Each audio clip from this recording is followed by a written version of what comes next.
It's time for the first crossover of 2021. Let's go. You are Locked On Bengals, your daily Cincinnati Bengals podcast. Part of the Locked On Podcast Network, your team every day.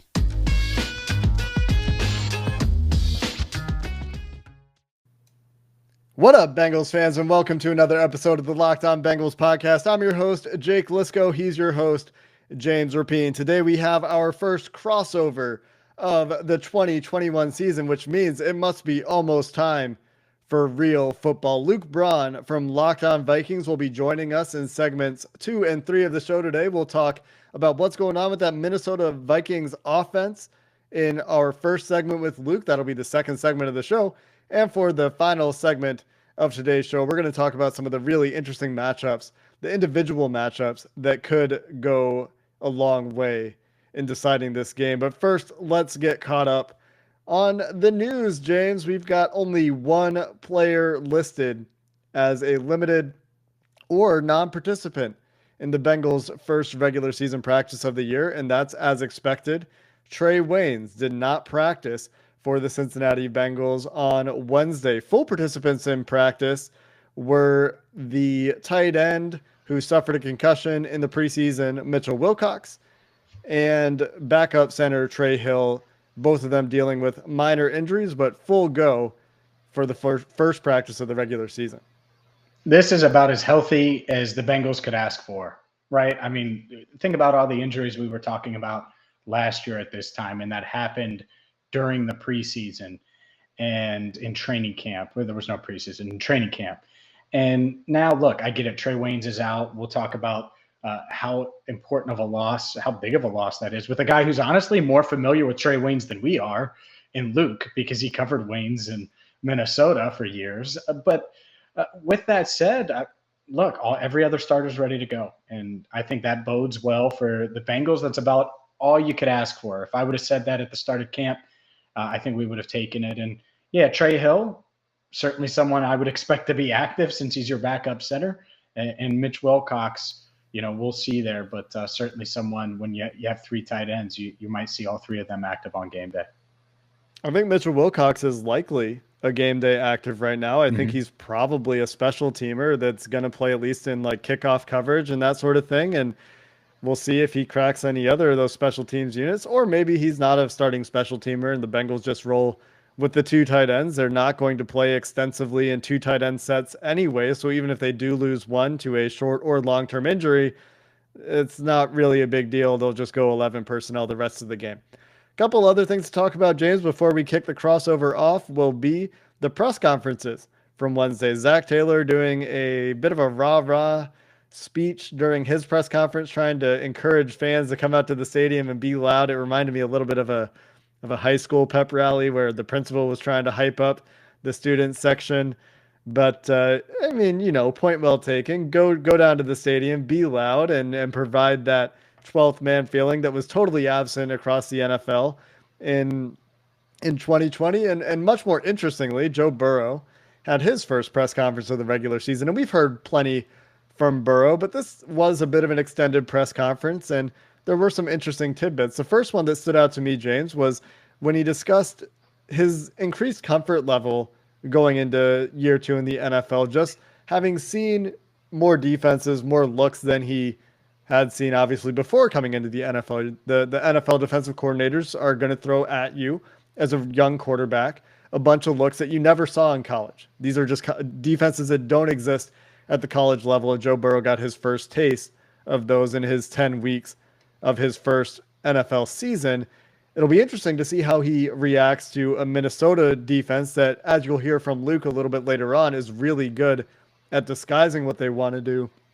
And we'll try to get into Joe Burrow's head, try to use his pre-snap abilities against him. But I thought that it was interesting that he talked about his increased comfort level, the expanded ability to get into different checks at the line of scrimmage this year compared to his rookie year. For sure. And it's something that the coaches kind of said, he's always had that freedom, but it's a difference between having that freedom and the book being completely open. And I think that's the case right now with Burrow. Yeah, he was given that freedom and he earned that, but now he just feels much more comfortable, not just with what they ran last year, but all of this new stuff, some of this wide zone stuff. You're not going to see just all these LSU concepts. There's going to be some new wrinkles in this offense that that we didn't see last year, and that's exciting. And hopefully that means for more offense and better production. And look, it starts with Burrow. Like, if they're going to beat the Vikings on Sunday, then Joe Burrow has to be really good against a defense. That doesn't mean huge numbers. That doesn't mean 500 yards, but he has to play at a high level against a defense that probably read all the press clippings about how they were awful last year, and they were bad for a Mike Zimmer-led type defense. And I think they have a lot of talent, and it's going to be quite a challenge to go up against a guy like Mike Zimmer. And not only the season debut, but your first real game that matters. That wasn't a 3-play, I know I'm coming out after three plays and it not really count for anything type of performance. First real game since November. Yeah, I think when you talk about him needing to have a good game, and you immediately mentioned it doesn't mean 500 yards, right? And so what does it mean? It means, well, getting the Bengals offense into the best situations, not making mistakes with the ball, not getting fooled by the Mike Zimmer defense that is going to, one, try to show the same thing pre-snap quite frequently, and two, try to give you false indicators all over the place. And Luke will talk about some of those when we chat with him a little bit later on. So that part of the game, very important. You mentioned the wide zone stuff being new, and Joe Burrow will have to navigate those checks, getting the team into the right looks from under center instead of taking, the massive majority of his snaps from shotgun as he did his rookie year. We're going to see him a lot more under center. I also thought, James, your questions to Joe Burrow about Jesse Bates were kind of interesting. And since they were your questions, I'll let you talk about them. Yeah, look, the regular season, we're recording this on Friday or Wednesday evening, but a lot of people are going to be hearing it or watching it on Thursday, which means we're talking 3 days away from the start of the regular season. And number 30 is unsigned. He's 24 years old. He's done everything right. He clearly wants to stay in Cincinnati and has made that known. And no, I don't know the numbers. I'm not sure exactly how negotiations have gone, but there is no deal. And so I was curious, and I'm not going to say, hey, Joe, have you talked to Jesse about his deal? Because he's going to be like, no, I have not talked to him about his contract. I doubt he would say that. But I asked him about how important, how valuable Jesse Bates is. And he basically, Burrow said that Bates is the guy that makes the defense go. And he didn't mince words, and I'm sure he knew what my angle was. He's no doofus. He knew exactly where I was going with it without bringing it up, and he had nothing but praise for Jesse Bates, as did Logan Wilson. And that's the thing to me, is the message it sends to the locker room if you do not extend Jesse Bates before week 1 because you want to negotiate with him. And not just negotiate, but potentially be unreasonable. Like $12 million per year for Jesse Bates, and I'm just throwing out a number and speculating, is unreasonable. It's an insane offer. So if that was the offer, that's ridiculous. And I don't know what it is. I don't know if Burrow knows what the numbers are, right? Probably not. I doubt they talk about business like that. But I just wanted to get a feel for that, because that's something that if you're Burrow and you have a notebook out and you're just taking notes of different things that happen throughout your Bengals career, if Bates ends up getting franchise tagged, I think that'll certainly go in the notebook and not in the positive side of things. Could also be exactly what you're seeing in the news right now with TJ Watt, where the Bengals are a team like the Steelers that do not give guaranteed money outside of signing bonuses. And if Jesse Bates' camp is looking for higher guarantees, and the Bengals usually do, I think that's very, very likely the sticking point, something that we'll watch for the rest of the week. And, the one thing on the Bengals side here, I guess, from a football perspective, I think you make great points about rewarding players that do things the right way, is they do have the franchise tag in their back pocket, which I really, for the record, do not like for the player at all. But for the Bengals and for the way they might need to go about building this roster, at least that option is there. And I don't think there's much pressure for them to use it anywhere else next year if it does come to that. But, I think we all hope that is avoided, because as Andre Perota would point out, he just keeps getting more expensive, does Jesse Bates. Coming up next, let's get into this week 1 matchup. The week 1 opponent, the Minnesota Vikings. Luke Braun will join us from Locked On Vikings to tell us what's going on with Mike Zimmer's team in Minnesota. Attention gamblers of all shapes and sizes, our friends at Manscaped have a can't miss bet for you today. The leaders in male grooming just launched their 4th generation performance package. The betting odds are in your favor when you use a Lawnmower 4.0. Across the board, this is the package to get you in the mood for whatever your gambling heart desires. Ready to take the leap to male grooming royalty? 2 million men already have. Join the Manscaped movement by going to manscaped.com and you'll get 20% off and free shipping with the promo code Locked On. The Performance Package 4.0 by Manscaped is the ultimate parlay to take your grooming to the next level. Again, you can get 20% off and free shipping with the code Locked On at manscaped.com. That's 20% off and free shipping with the promo code Locked On at manscaped.com. Fellas, don't gamble on shaving your balls with the wrong tools. Choose Manscaped, trademarked. Your balls will thank you, trademarked. Have you guys checked out Rivertown Inkery and Apparel yet? We partnered with them earlier this week. Can't be more excited to do it because you're talking about a homegrown Cincinnati company dedicated to making shirts and products that you're going to love for years to come. There's nothing worse than buying a t-shirt and it lasts for a year or it gets stretched out after a couple of washes. You're not going to get the lack of quality. You're going to get high-end quality products and awesome looking t-shirts at Rivertown Inkery and Apparel. Their clothing is inspired by vintage looks that have already withstood the test of time. They've been in business for over 8 years. And here's the beauty of it. If you're coming in town for a Bengals game and you want to visit them in person instead of just checking them out at rivertowninkery.com, you can do that. They have a place about 10 minutes away from downtown, 10 minutes away from Paul Brown Stadium in the heart of Oakley at 3096 Madison Road. Or like I said, go to rivertowninkery.com and check everything out. They're open 10 to 6 Tuesday through Friday, 10 to 5 Saturday, and 11 to 4 on Sunday. So they're open on game day. Plus, right now, you can get 10% off at rivertowninkery.com with promo code Locked On. So go there now, rivertowninkery.com. Check out all the t-shirts, all the apparel. And when you check out, use that promo Locked On 10. Save money, get quality at rivertowninkery.com.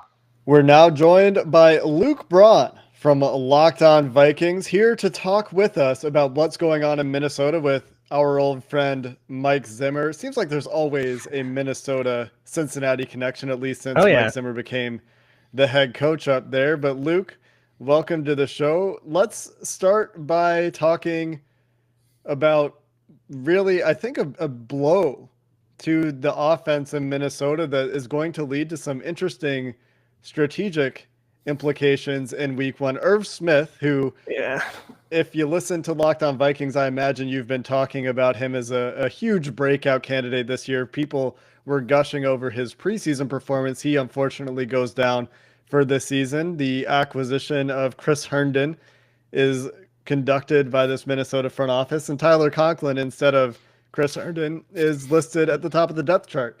We know about Justin Jefferson. We know about Adam Thielen. We know about Dalvin Cook.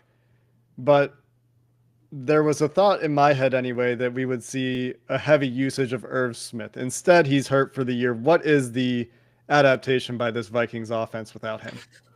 Yeah, unless Chris Herndon is a lot better than I think he is, I don't think the tight ends, as they are right now, are good enough to justify as much two tight end as the Vikings usually want to play.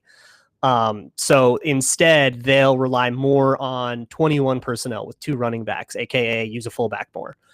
And they'll probably on third downs and on more pass heavy downs, on third downs, they would do two tight ends because Irv Smith and Tyler Conklin are both fast. So you could basically do stuff you would do with a 4-wide team, but do it with, somebody else, some better blockers in there, and maybe even play action if the down and distance is right. They'll go more 3-wide. They'll use more of a guy named KJ Osborne, who's a bit of a sneaky preseason breakout candidate who nobody's heard of, but he had this crazy preseason, won the wide receiver 3 job, more Thielen, more Jefferson. Again, like you said, you guys know those guys, but they'll probably tweak the personnel usage a little bit, use a lot more of a fullback, a lot less of a second tight end. It'll kind of be Conklin, Dalvin Cook, Thielen, Jefferson, and then either KJ Osborne, Ham, D.D. Westbrook is also kind of waiting in the wings, and they have a rookie in Amir Smith-Marset as well. Let's talk a little bit about Dalvin Cook because he's been a big topic, I would say, this week on Locked On Bengals. Certainly the guys at Paul Brown Stadium trying to figure out how to just slow him down a little bit. Let's put you on our side just for a second. If you're the Bengals, what would you try to do to slow down Cook, knowing that they are going to put Ham in at fullback in front of him and really try to get things moving and get him downhill? Yeah, I think the best thing that you can do is stack the middle, and not just like load the box, not just put Von Bell in the box, but I mean like the middle itself, those kind of first 2 to 4 gaps on the either side of the center and guard. Really load those, get linebackers in there and stuff like that, and just kind of keep guys in the gap that they're supposed to be. The thing about Dalvin, who usually would 2-gap? Do you know who would like 2-gap on the Bengals defense? Typically, would it be DJ Reader? Yeah, DJ Reader is probably the prototypical 2-gapper out of their starters. You might see some of it from Josh Tupou. You might see Tyler Shelvin get some extra snaps with DJ Reader just to put 700 pounds in those gaps if they want to. Yeah, so basically what I would do is never have a linebacker 2-gap. That's how the Packers always mess this up against Dalvin Cook. Dalvin Cook is a liar. That's what he's a liar, and he's a slalom skier. He's really, really good at tricking you into thinking he's going one way, and then he'll, shift a gap over really, really smoothly. And if you're keying on his hips, like most defenders do, his hips lie. And his feet will kind of take him to a gap that it doesn't look like he was going to, and then you end up wrong, and suddenly somebody who was 2-gapping ends up on the wrong side of the block. And he's really good at kind of maximizing offensive line blocks. So gap discipline is just huge. You just have to execute well against Dalvin Cook. If you get into the gap, he's not a jump cut you out of your shoes kind of back. He's not what Adrian Peterson used to be for the Vikings, where, he would like juke you and leave you swinging at nothing. He's a guy that sets up his blocks, kind of finesses his way through it, and finds his way into an open hole. He's plenty elusive in the open field once he's there. But if you get a guy into the backfield, that's not how he makes you miss. So just good gap discipline, and, ask your linebackers to be plenty aggressive. And that's kind of the way that, the Bears have had a ton of success against Dalvin Cook with Akeem Hicks, who's just a really disciplined, good player. That's, I think, the best way to kind of shut that whole thing down. I know it's kind of a boring answer, but you just have to execute. I have 2 follow-up questions. First, I was led to believe that hips don't lie, and I'm confused. Dalvin's do. I'm going to go talk to Shakira. Second, you mentioned loading the interior gaps. Where I'm more concerned, and this matchup is very interesting. We'll talk matchups, by the way, a little bit later on in the show, some of the individual matchups. But when I look at this team, I think Bengals solid up the middle. DJ Reader, Josh Tupou, Larry Ogunjobi, BJ Hill, whoever it is, I feel relatively good, especially because of DJ Reader at the nose tackle with how well he's played in the preseason. I feel good up the middle. Where I have some concerns is if Dalvin Cook gets to the edge. Do you think that with especially the very skilled and newly extended right tackle Brian O'Neill, is that a part of the game that Bengals fans should be concerned about, Dalvin Cook's ability to get outside and run outside the tackles? Yes. And my question, my follow-up to that is, are your linebackers fast? Because if they're not fast, he's going to get the edge on you all day. Yeah. They're probably average speed. Okay. They have some fast linebackers, but they're not on the field in base defense right now. Yeah, if they're like more kind of standard build, thumper type linebackers that aren't, the Vikings have kind of built a lot of linebackers that are like safety converts, and they're like smaller but faster, and that is kind of what you need. Dalvin Cook accelerates. He has a ton of burst, and he will accelerate very quickly to the edge, and him getting around the corner, absolutely going to be a thing. And it is such a shame that Trey Waynes is not playing in this game, because Trey Waynes is the best run support corner in the league. I know he hasn't played for you guys yet, but I will die on that hill. Best run support corner in the entire NFL, and he would absolutely be a key part of slowing down those outside runs. I said that 2 days ago, James. The big loss with Trey Waynes, maybe the bigger impact with him is how is Eli Apple going to fill in run defense versus they might be similar actually in coverage to some extent. And anyway, that is a funny callback, Luke, because we literally talked about this, I think, 2 days ago. Yeah, it's a shame he's not going to be there. But your secondary kind of has to get involved to cover that edge if you don't have a linebacker you can trust to kind of keep up around the side. There is kind of a weekly tradition of Dalvin Cook, of him getting some edge that he has no right getting around, where the guy totally had the angle on him, but he just burst past it. We're going to get to the receivers and the matchups and stuff, but I do want to ask a little bit about Justin Jefferson. How is he different now than he was a year ago when he goes out and has that record-setting performance? Is there any differences to his game? Has he added to it? Because it doesn't look like he had many weaknesses as a rookie. I don't know what. I mean, he was already a very all-around guy. You know, it wasn't that he was beating everybody one way, but he had this weakness or anything. His releases still look really dynamic. He still has kind of his same stable of moves where he has that Euro step at the top of his routes, that rocker step, some people call it. Really good breaks, good at contested catches and stuff like that. I think the biggest thing that I would say, if I were to nitpick Justin Jefferson, and it's hard to find something, but he had a couple of untimely drops. And actually right before he sprained his AC joint in camp, missed most of camp. He'll play. He's fine now. But he missed most of camp. And the day he sprained his AC joint, he dropped like 4 passes. It just seemed like an off day. And then he goes down with an injury. Yeah, kind of all forget about it. But I don't know. You guys are kind of familiar with concentration drops from first round receivers. So hopefully we don't see too much of that. First round LSU receivers? No. Yeah. That doesn't ring a bell. We've talked a lot about the offense here, Luke. I want to get into some of these defensive matchups as well, but as you can tell, James and I are probably thinking this might be a bit of a shootout between these teams, but let's get into some of those individual matchups in just a minute.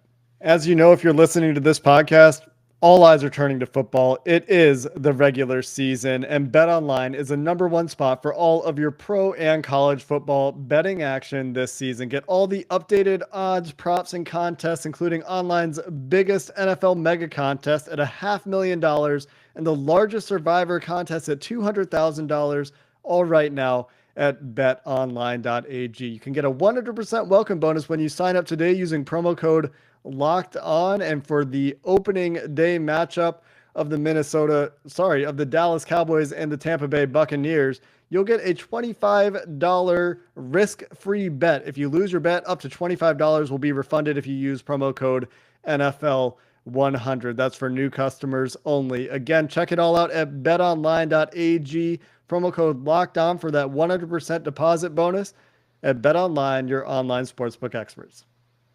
There is nothing worse than having unreliable transportation, and that's why you got to get to rockauto.com. They've been in business for more than 2 decades, helping you and me and everybody else across the country stay on the road and maintain their automobiles, whether it's a truck, van, car, for less. So it could be something as in-depth as a fuel pump, if you're one of those do-it-yourselfers that has that capability, or if you're like me, and you can't do that, well, maybe it's something as simple as filters, a fuel filter, cabin air filter, getting that stuff done and doing it for less. Maybe you just change your own oil. RockAuto.com is here to help. So no matter the make or model, whether you drive a Daewoo, a Kia, a Honda, a Toyota like me, check them out right now at RockAuto.com. See all the parts available for your car or truck, and be sure to write Locked On in there. How did you hear about us box so they know we sent you?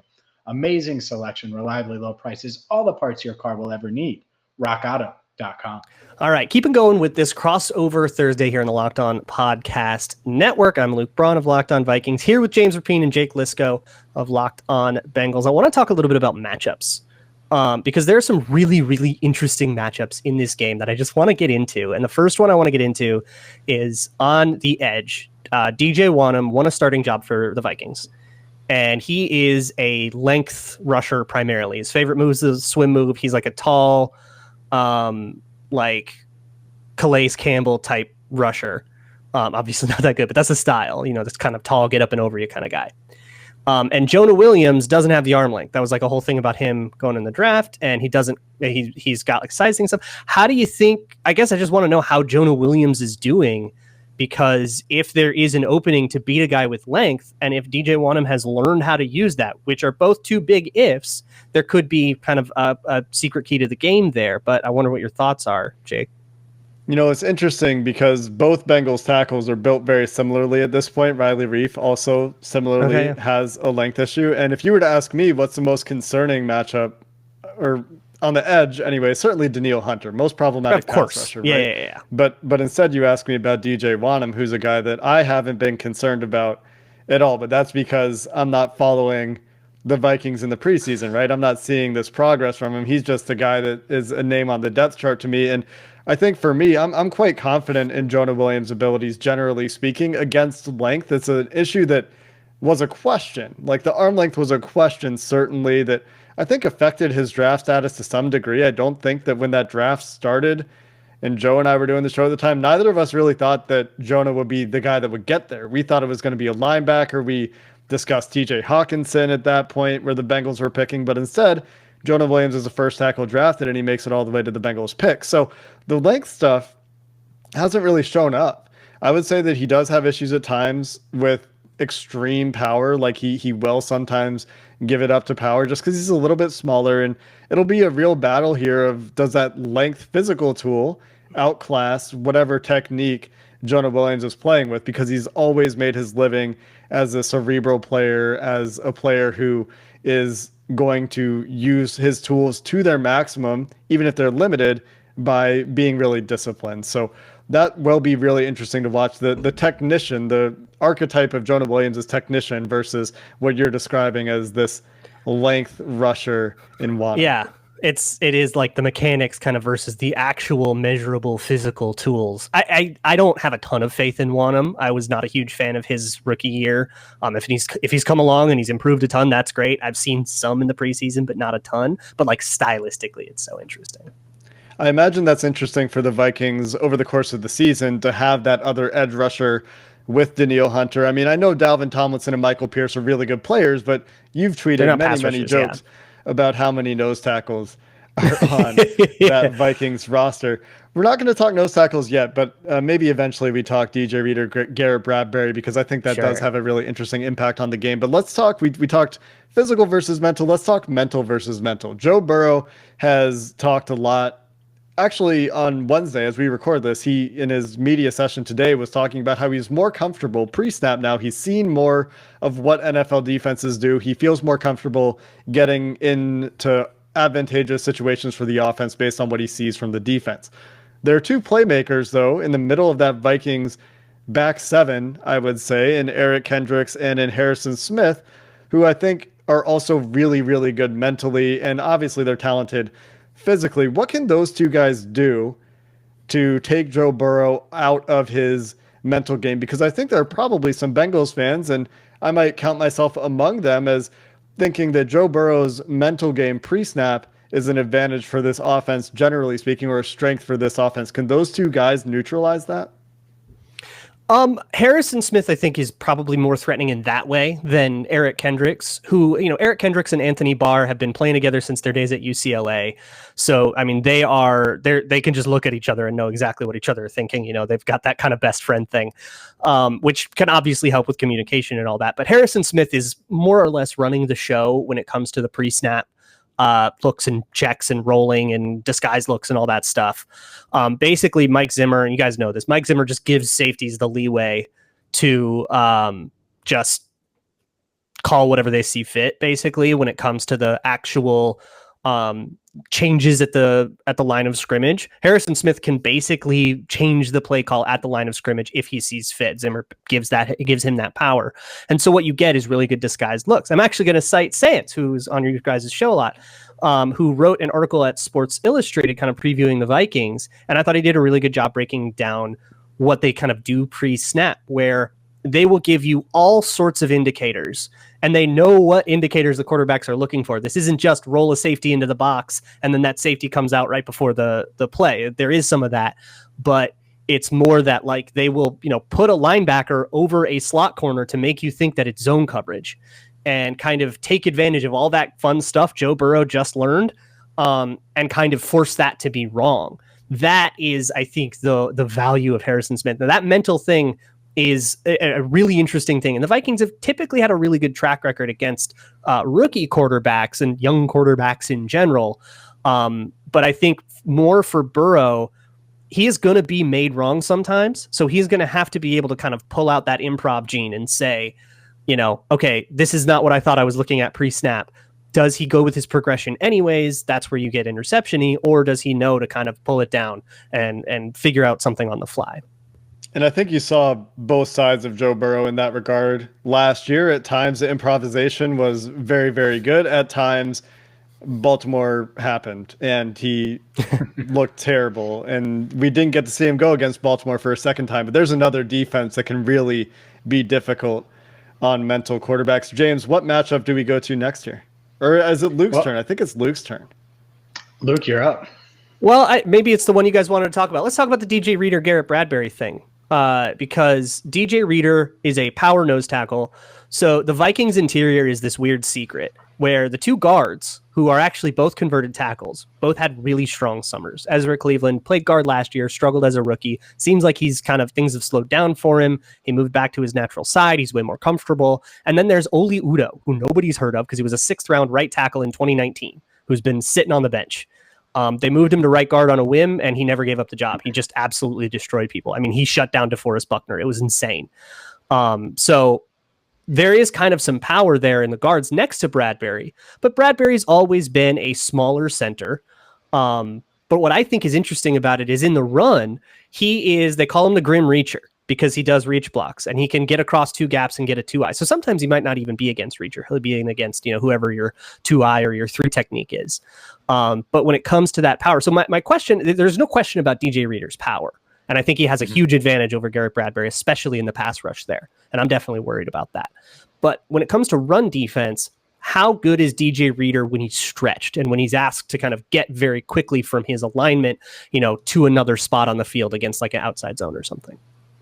Well, he certainly showed his potential. That's the thing, is he's coming back from the quad. But what game was it? I think it was the Washington game, Jake. He showed pretty well in the run and blew up multiple runs and had a pretty good outing. We've only seen 15 snaps from this first team defense, maybe a little bit more than that, but not a ton. But he made his presence felt really quickly and early in that Washington matchup. And that's the thing. The first thing is, injury-wise, is he the DJ Reader that they brought in and signed to a huge contract and made the highest paid nose tackle in the league? But then to your point, can he make that impact against the run and do everything like we discussed on this podcast, where Dalvin's going to break it and slide into different gaps? And if he sees an opening, can Reader get there? And can he help these linebackers? And I think if the answer is no, then Dalvin's going to go for 200 plus. If he can, and he is that guy that we saw flash in Washington, and he can do that for most of the game, then maybe they have a chance to slow Dalvin Cook down. Yeah, actually, that's a really good point, James. Against Washington, DJ Reader was somehow sideline to sideline, which is not something you associate with nose tackle, especially coming off of a quad injury. But there were some plays where he got all the way down the line on plays that were running outside the tackles and was there to make the play. So it will be very interesting, although you make a great point, Luke, about the reach blocks. If it's that Bradbury is going to get out onto the 3-tech, that's probably going to be Larry Ogunjobi, where maybe that matchup is Larry Ogunjobi played a lot of nose for Cleveland. He'll be playing 3-tech for the Bengals. Maybe that's an interesting one to watch instead. But then you get DJ Reader on these guards, and it will be very fun to watch those guys do battle inside, because I think that just has such an impact on Dalvin Cook's ability to run, and thus the game script, and thus the direction of the game, and how much the Vikings will be able to keep the Bengals defense on their heels. And I think that's a big turning point in this game, right? I've said multiple times on our show, I said it in the DMs to you when we were preparing, that I thought whichever team ran the ball better early in the game and was able to keep the defense guessing a little bit more had a big advantage in this game. Yeah, I can't wait to watch those matchups in the middle. I've kind of morphed into like a trenches obsessed guy. I love watching guards go up against nose tackles and double teams, and let's see if somebody can get a reach block. So I'm really, really excited to watch that. Should be a lot of fun. I can't wait to talk about real regular season football. Again, it feels like it's been years. It's been a long year. But we're going to do that very, very soon. Our next episode will be a season preview. Very excited. Or not a season preview. It will be a week 1 preview. Very excited for that as well. Until next time, Bengals fans, Luke, thanks for joining us. Hoo day, and have a good one.